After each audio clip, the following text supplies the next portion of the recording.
Bueno, vamos haciendo la oración, pues, en el nombre del Padre, del Hijo y del Espíritu Santo. Amén. Señor, en esta hora te quiero agradecer una vez más por darnos la vida, por darnos el trabajo y sobre todo agradecerte, Señor, porque nos traes hasta aquí para poder estudiar un poco de tu santa y bendita palabra que nos has dejado a través de estos evangelios. Te quiero pedir por todos esos hermanos que aún no llegan para que estén bien y que tú, Señor, los cuidas y los protejas. También encomendarte, Señor, a todas nuestras familias y de una manera tan especial por aquellos que están enfermos, para que tú, Señor, les des paciencia, y a todos aquellos que se han encomendado nuestras oraciones, para que tú, Señor, los sostengas también en esas dificultades o problemas que tengan. También para que haga surgir más y buenas y santas vocaciones de nuestras familias, para que así tú, Señor, los puedas guiar hacia el camino de la santidad. Y sobre todo, Señor, pedirte que hoy en estos minutos que vamos a estar aquí, abra nuestra mente y nuestro corazón, y sobre todo para poder llevar afuera a transmitirlo con todos nuestros hermanos que están bien necesitados. Todo eso te lo quiero pedir por la intercesión de tu Madre Santísima, que siempre está al pendiente de nosotros. Amén. En el nombre del Padre, del Hijo y del Espíritu Santo. Amén. Bueno, pues vamos a... No recuerdo en qué parte nos quedamos, pero si alguien me puede decir, para irnos ubicando. No recuerdo en qué parte nos quedamos, porque pues, estábamos hablando...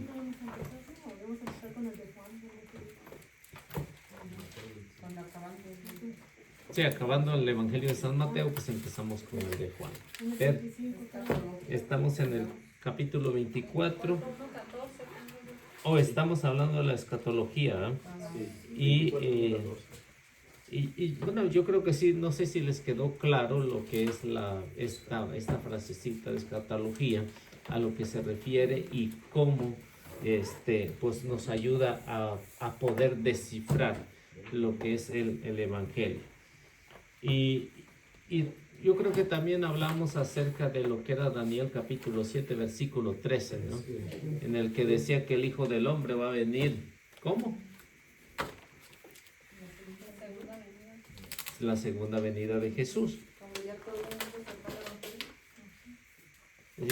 Son las señales, ¿no?, que nos daba Jesús, que el pueblo judío va a aceptar a Jesús como el Mesías, y el Evangelio se va a dar a conocer por todo el mundo, para que sea el fin del mundo. Pero todavía falta mucho, ¿no? Si lo que las Sagradas Escrituras nos dicen, pues falta mucho. Hay muchos pueblos sin evangelizar, países, todo el mundo oriental fuera del Evangelio, y se le tiene que ir a predicar en su idioma.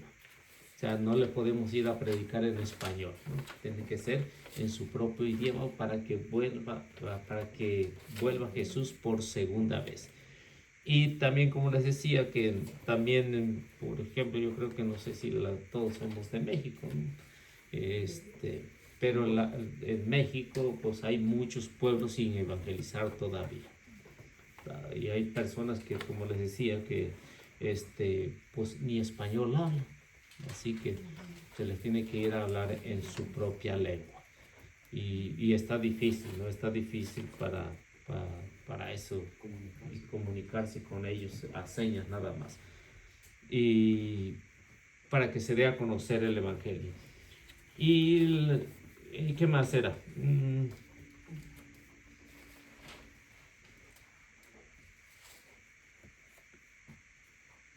¿Y qué era? La otra, ¿cómo es que lo describe, ¿no? El capítulo 24 va a ser la forma como lo describe. El capítulo 24, capítulo 25, les decía que se conoce como el pequeño apocalipsis de Jesús. Y este pequeño apocalipsis, que es que va de un tema, pasa a otro, regresa al mismo y vuelve otra vez. Es una manera muy común de escribir en esos años, porque hablaba de muerte, hablaba de infierno, hablaba de... ¿Cuál era la otra? Juicio y cielo. hablaba de 4 cosas, pero si nos damos cuenta, lo que les explicaba, que en el término bíblico muerte e infierno siguen siendo lo mismo. Para nosotros no existe la muerte, para el cristiano no existe la muerte, únicamente una transformación. Cuando nosotros morimos, únicamente hay una transformación. Y así como Jesús venció a la muerte y la muerte ya está vencida, entonces ¿por qué tener miedo a la muerte? Y yo creo que muchos, no sé si ustedes tienen miedo a hablar acerca de este tema de la muerte. O sea, muerte como condenación o muertes sin condenación eterna. Yo creo que muchos pues tienen miedo de dejar sus seres queridos acá, ¿no? O no, dejar más los que tienen niños chiquitos, o tenemos niños chiquitos, a lo mejor a muchos les da miedo dar ese paso para poder llegar a la eternidad. Tenemos que pasar por ahí. Para la Biblia, por ejemplo, no sé si, yo creo que sí, ustedes han escuchado el relato de Lázaro, ¿no? Cuando Lázaro, dice que se murió y Jesús dice, está dormido, ¿no? Y los discípulos, ¿qué entienden? Que si está dormido, pues mañana va a despertar, ¿no? ¿No? Entonces hablaban de 2 cosas diferentes, ¿no? Jesús decía que estaba dormido, ¿no? Dormido es que ya, ya había muerto, pero dice Jesús, cuando llegue, pues verán lo que va a pasar. Y efectivamente, ¿no? Y hay muchos pasajes que la Biblia dice, está dormido, es decir, ya ha dejado este mundo. Que muerte es igual a cuando uno está dormido. Cuando está dormido, ¿se dan cuenta? Nadie se da cuenta, ¿no?, de que está dormido. Yo creo que ni uno nos damos cuenta, ni cuando nos dormimos, solo cuando despertamos es que nos damos cuenta.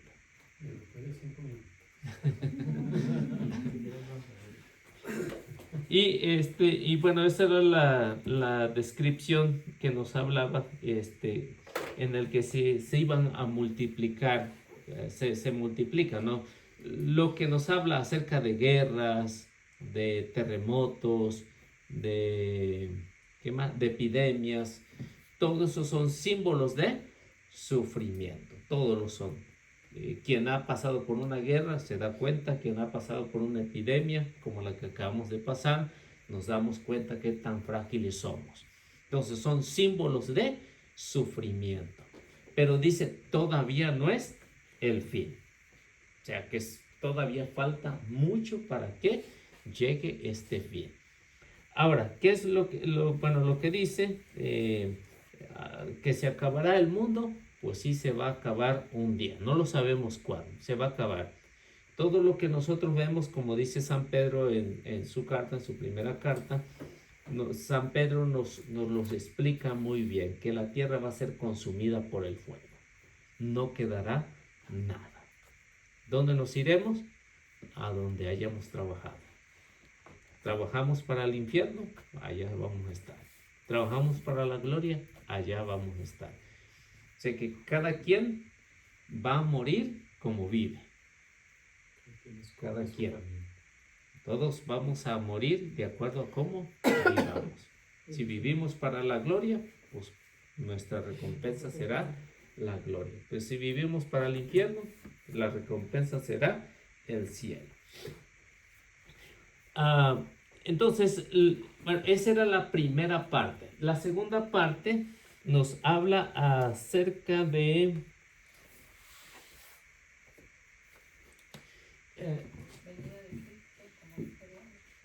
la venida de Cristo como hijo de hombre.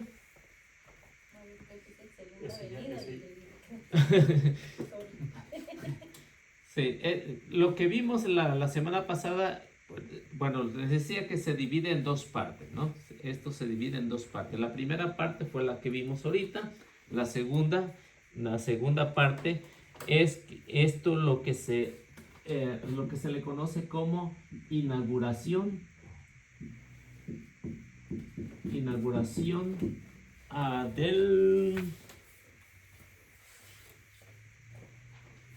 del tiempo mesiánico, inauguración del tiempo mesiánico.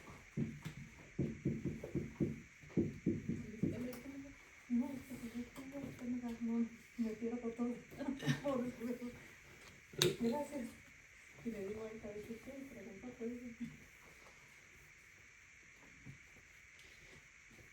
¿Alguien tiene una idea de a lo que se refiere de una inauguración del tiempo mesiánico?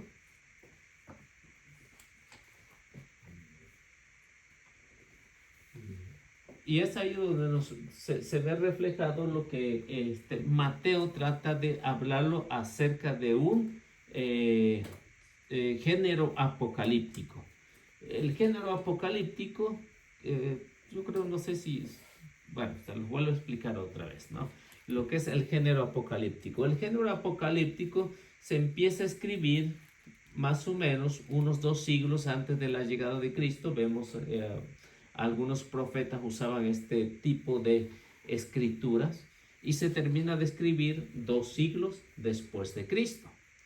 ¿Qué es un género apocalíptico? Hablar de imágenes, hablar de símbolos, de hablar en una forma de que el que está metido ahí o que conoce, pues sepa descifrar lo que el autor sagrado está hablando.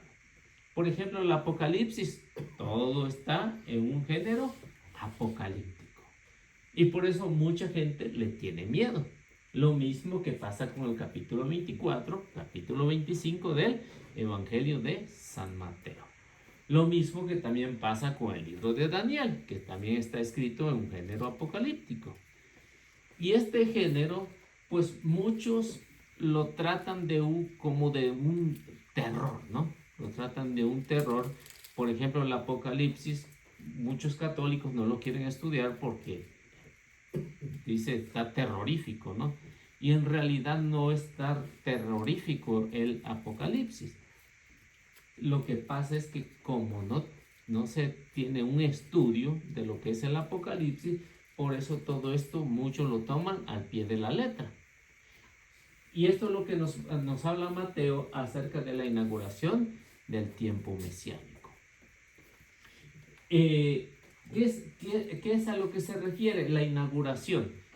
Si estamos hablando de la segunda venida de Cristo, es decir, que va a venir una inauguración, el final de toda la humanidad. Eso es a lo que se refiere con una inauguración del tiempo mesiánico, en una forma apocalíptica. Es decir, por ejemplo, no sé si ustedes conocen un lenguaje que se usa, que se usaba hace mucho tiempo y que a mí me gustó porque hay muchos que no lo conocen. Por ejemplo, si yo les pusiera, si yo les escribiera de esta manera,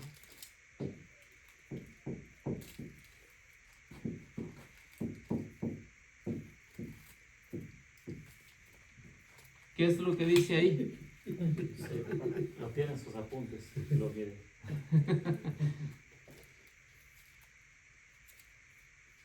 Pero si alguien conoce esos símbolos, seguramente pues me lo va a leer muy fácil, ¿no? Me lo va a leer muy fácil. ¿Y qué es lo que dice ahí? Dios es amor. El género, diríamos... ¿Pero qué idioma es? Son puros símbolos, nada más. ¿Escritos por quién? Pues no sé quién los inventó.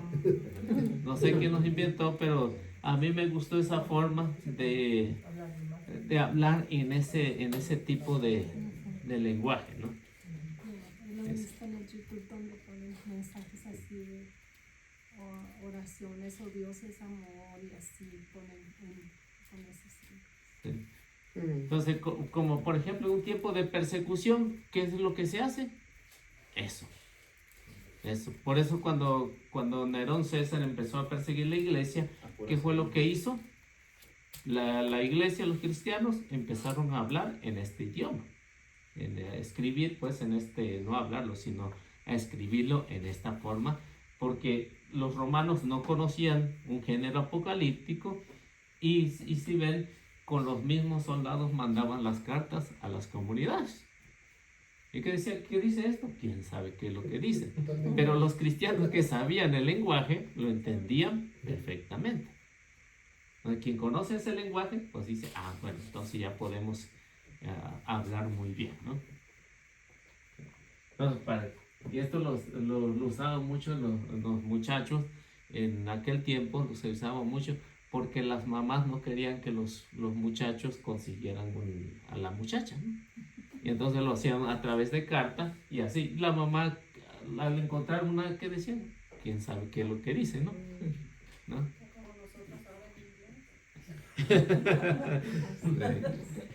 Sí, pues si no sabe el idioma, pues, pues si no sabe el idioma, pues entonces por eso. Entonces, y esta es la manera de cómo el autor San Mateo trata de escribir en una forma apocalíptica. Para decir, Jesús está pronto a venir. No, falta mucho tiempo, pero van a ir pasando estos guerras, hambre, destrucción, y es la manera como es que San Mateo trata de enfervorizar a la comunidad para que acepten al Señor. Y aunque pasen 10 años o 15 años, el Señor va a venir. Puede venir en cualquier momento. ¿Cuál puede ser? En el momento particular o en el juicio general. Y eso es lo que Mateo está tratando de que los oyentes entiendan que Jesús viene por segunda vez. ¿Cuándo viene por segunda vez? Cuando encuentra una cáscara de banana y te pegas un golpe y hasta ahí, ¿no? Ya Jesús vino por segunda vez a ti, ¿no? Por eso es que Mateo está hablando de los dos, juicio general y juicio particular. Que Jesús puede venir por segunda vez a ti, pero no una forma general. Eso es lo que se refiere al tiempo general. Y esto es lo que Dios está revelando. Ahora, lo que el pueblo pensaba es que Dios había rechazado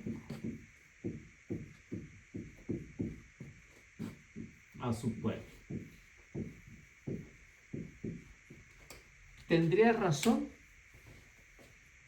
de que Dios había rechazado al pueblo?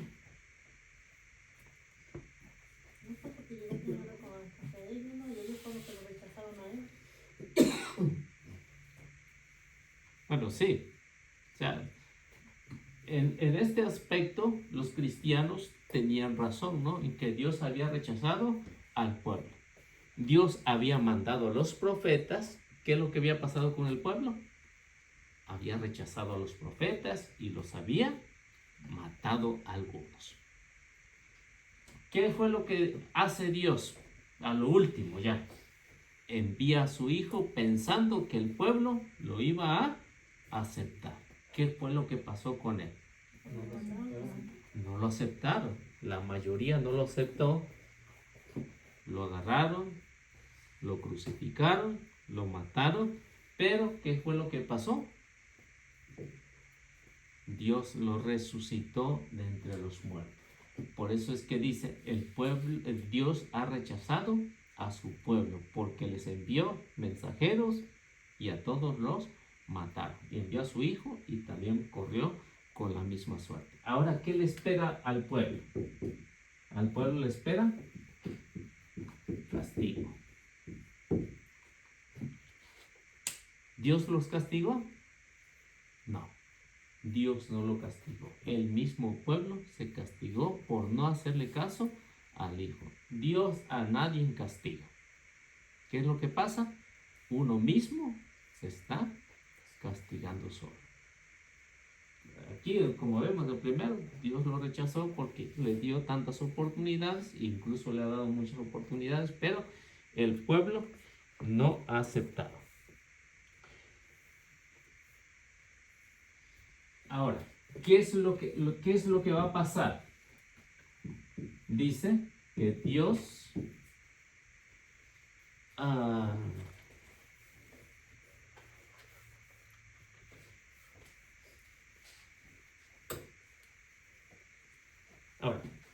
Dios aceptará a otro pueblo.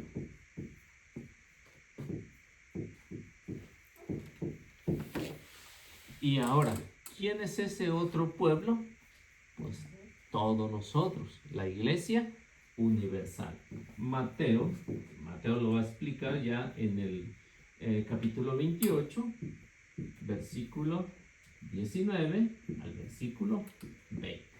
Vamos a leerlo. Mateo concluye con eso, pero es cómo se va descubriendo cómo Dios, al rechazar a su pueblo, no se va a quedar sin pueblo.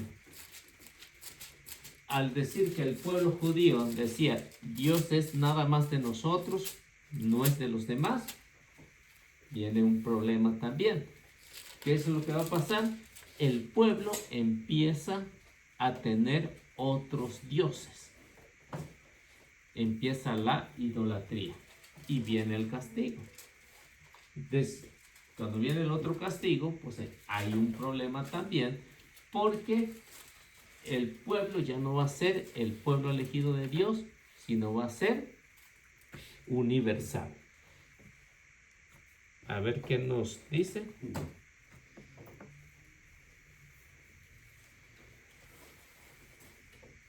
Vayan pues y hagan que todos los pueblos sean mis discípulos. Bautícelos en el nombre del Padre y del Hijo y del Espíritu Santo. Y enséñenles a cumplir todo lo que yo les he encomendado a ustedes. Yo estoy con ustedes todos los días hasta el fin de la historia. Ahora, ¿qué es lo que hace? Recordemos lo que Mateo nos habla, y es el único evangelio que nos habla acerca de iglesia. Mateo, ninguno de los otros evangelios nos habla de una iglesia. Mateo es el único. Cuando Mateo escribe en Mateo 16, 18, en el que dice, tú eres Pedro y sobre esta piedra edificaré mi iglesia y a ti te daré las llaves del reino de los cielos, ¿qué es lo que está haciendo? Está dejando a este pueblo y está aceptando al pueblo que los judíos conocían como gentiles. ¿Y qué es lo que hace Dios? Mateo nos describe, dice, vayan y hagan que todos los pueblos, no nada más uno, sino ya todos los pueblos, sean mis discípulos, bautícelos en el nombre del Padre, del Hijo y del Espíritu Santo. ¿Quiénes tienen que entrar a esa única iglesia? Judíos y gentiles. Por la razón de que estos lo habían rechazado, ahora Dios está optando por ser un pueblo general, universal. Por eso es que habla Mateo de esta manera. ¿Cómo se puede entrar a formar parte de ese nuevo pueblo de Dios? A través del bautismo. Padre, Hijo y Espíritu Santo. No se puede entrar de otra manera. Antiguo Testamento, ¿cómo se entraba a formar o cómo se formaba el pueblo? A través de la circuncisión. Y eso que se le hacía a uno, nada más, al primogénito. No se le hacía a todos. Y luego ya los otros no eran hijos de Dios. Pues en cierta manera, por ese uno es que podían entrar a formar parte los demás. Así que se les hacían a todos. No, Ajá, como que acabo de aprender. sí, nomás al primogénito, a uno. Por eso es que si tenían mujeres, decía, esa mujer está condenada, está maldita. ¿Por qué? Porque no puede tener un niño. Porque no podían circuncidar a una mujer, ¿no? Entonces tenía que ser un niño. Por eso es que el primero, la mentalidad judía, el primero tendría que ser niño, a fuerza. Y yo creo que también en nuestro país también era lo mismo, ¿no? Tenían esa misma mentalidad que el primero tenía que ser niño. De hecho, dejan que sea el segundo. Por mi mamá no fueron al hospital porque nací yo. Y a la segunda. Sí, entonces veían cómo estaba, ¿no? Creado con esa misma mentalidad. Pero ya viene Jesús y dice todos. Ya no es uno, sino tiene que ser todos. Para entrar a formar, bautizar. Y esa única iglesia es la iglesia católica. ¿Por qué? Es universal. Y se forma un solo pueblo. A esto lo que se le va a llamar va a ser reino universal. Reino universal. ¿Por qué? Porque Mateo siempre va a usar esta palabra de reino. Y el reino está en la iglesia. El reino está en la iglesia. Por eso es que dicen que fuera de la iglesia está difícil la salvación. Está difícil. Pero dentro de la iglesia uno se puede salvar más fácil. Sí, pero tiene que cumplir, ¿no? No es nada más que esté bautizado y ya va, no. Tiene que trabajar. Tiene que trabajar y tiene que ganárselo también el reino de los cielos. Por eso se le va a llamar reino universal.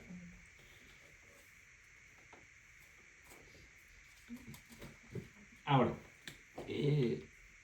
yo creo que la semana pasada sí se leyó todo. No, yo no sé si en la semana leyeron lo que se leyó. Yo nada más ahorita estoy explicando cómo está el asunto, ¿no? Ahora, lo siguiente es que hay una advertencia. La advertencia advierte estar alerta. Es la recomendación principal, estar alerta. ¿Por qué hace esta recomendación de estar alerta? ¿Alguien tiene alguna idea?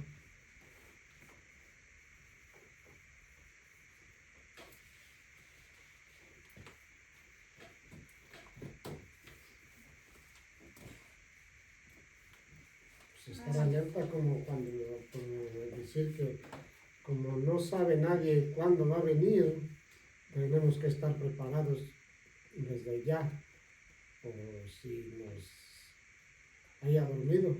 Dormidos, o sea, de esa manera, ¿no? De estar ya preparados cada día. Todos los días, ¿no? Sí. Todos los días. A esto es lo que se refiere. Estar alerta. Advierte. Advierte estar alerta. Porque no sabemos en qué momento va a llegar. Puede llegar ahorita, aquí. ¿De qué manera? Un infarto. Puede llegar y hasta ahí. O sea, Jesús siempre en estos casos va a poner alerta a todos los cristianos. Estén alerta, estén prevenidos porque no saben la hora ni el día en que va a llegar. Porque, ¿qué es lo que va a pasar? Bueno, la comparación que pone Jesús y la pone muy bien es que dice, cuando llega el ladrón, no avisa. Si uno supiera qué día le van a robar, ¿qué es lo que haría? Estar preparado, ¿no? Para recibirlo. Se prepara y todo con lo que pueda, ¿no? Por ejemplo, a mí la semana pasada me robaron toda la herramienta ahí en el trabajo. No estaba leyendo. Se me hace que es la que le llevaron ahí conmigo. No estaba En la noche llegaron, cortaron el candado, abrieron todo y se lo llevaron. ¿Ahí en su casa? No, ahí en el trabajo. Pero no era su herramienta, era de la compañía. No, ¿no? mía. Sí. Un amigo suyo. Si hubiera sabido, ya estaba alerta. Me la hubiera llevado a la casa. Se le Fíjese, No. sin embargo, yo hoy estaba yo con mi troquita allí que estaba, Ya se puso a leer. sí, estaba escogiendo unas morenas que andaban allí, unas llantas, y luego un chavalo que andaba allí, pues nomás de repente abrió mi troca. Y quién sabe cómo me relampagueó. Volteé y lo vi que estaba adentro de mi troca y esculcando. Y ya fue, ¿qué estás haciendo? Ay, deja eso, eso es mío. Él no hablaba español, el chavo. No, decía que era de él y que era de él, que se lo había hallado, güey. Oigo, sacando el dinero de mi cartera y esculcando todo allí. No, pues ¿cómo? No, pues aquí nos hacemos garras. Pues ¿cómo? No lo dejé. Pero estaba yo alerta. Sí. Porque le tocó cuando estaba ahí. Pero si uno supiera qué día le van a robar, no le deja nada ahí. Pero como no sabe, por eso dice estar alerta, porque no saben el día ni la hora en que vendrá su Señor. En cualquier momento puede llegar. Ahí está la comparación de que está enfermo y se prepara ya, tiene tiempo de prepararse, pero el que le llega de repente, No. a él le pasa lo que dice, ni cuenta de ya la herramienta. Así, despierta uno por allá ya cuando le están poniendo candela. Pues sí. Ya, Vamos a- ya va a despertar allá en el otro changarro, ¿no? Sí, ya. Nos va a despertar la lumbre. Entonces, estar alerta porque el fin está cerca.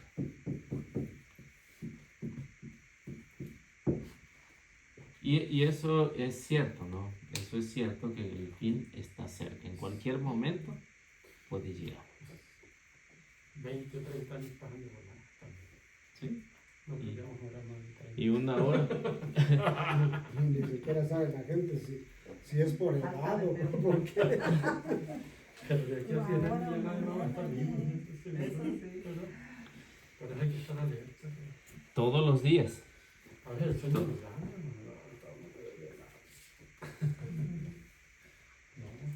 ¿A qué horas quiere parar? Son las 8. Las 8. Bueno, voy a darle lo último aquí, ¿ok? Lo último. Para ahora sí ponernos alerta. Bueno, estamos hablando acerca de estar alerta porque el fin está cerca. O sea, cada minuto que pasa en nuestra vida es un minuto que debemos estar alerta. Aunque puede ser el juicio general, el juicio particular, pero es más fácil que llegue el juicio particular a que llegue el juicio general.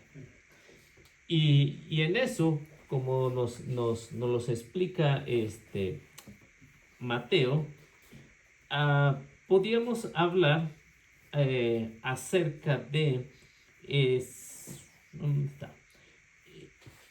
Lo que conocemos como una introducción a poder hacer una reflexión. ¿Qué es la introducción? Es de todo lo que nos va a hablar. Ya saben que todos los libros tienen una introducción. O sea, dan una pequeña resumen de todo lo que va a hablar en el libro. Y esto, lo que nos ayuda al Evangelio de San Mateo, nos ayuda a entender en esa pequeña introducción qué es lo que va a ir pasando hasta que llegue el fin del mundo o el fin de nuestra vida, la introducción. Y lo bueno aquí del Señor es que nos advierte. El demonio no va a advertir. Esa es la diferencia. El demonio nunca va a advertir. Mira, si te vas conmigo, te voy a premiar con esto. No, el demonio no va a hablar de esa manera. El demonio le va a presentar lo que es agradable, lo que es bonito, lo que a mí me gusta y que me va separando de Dios. Le va diciendo, ¿para qué vas a hacer la oración? Si no te sirve, te da sueño, es muy cansado. ¿Para qué vas a ayudar al prójimo? Mira, ese prójimo no lo necesita.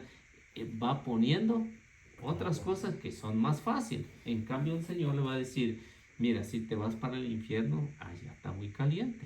Más de que no le busques, ¿no?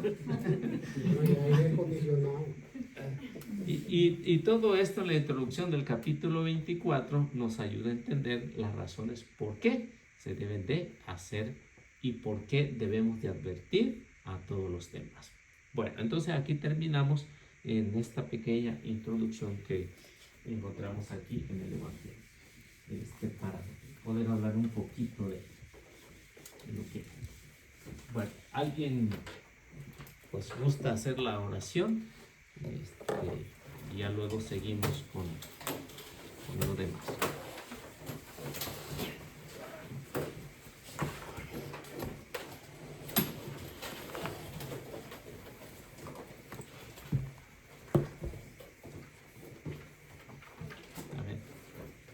Te damos gracias, Padre, por un día más que estamos reunidos aquí, aprendiendo, Señor, de tu palabra.